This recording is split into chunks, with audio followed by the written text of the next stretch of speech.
12. So yan mga kalakbay, inabot na kami ng gabi dito sa trail. Actually it's already 6 o'clock in the evening.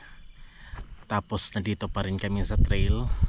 Medyo matarik talaga yung area ng Mount Pulango, kaya medyo mabagal yung lakad namin.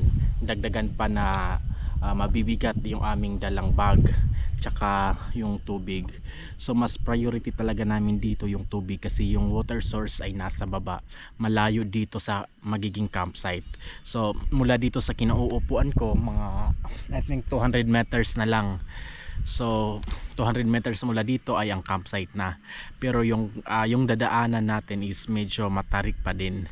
So kaya nagpapahinga tayo saglit, tapos lalakad, tapos konting pahinga, lakad ulit. So yan, so yung mga kasama natin, merong nauna, meron ditong kasabayan ko, at meron pang papalapit na rin paakyat. Yan.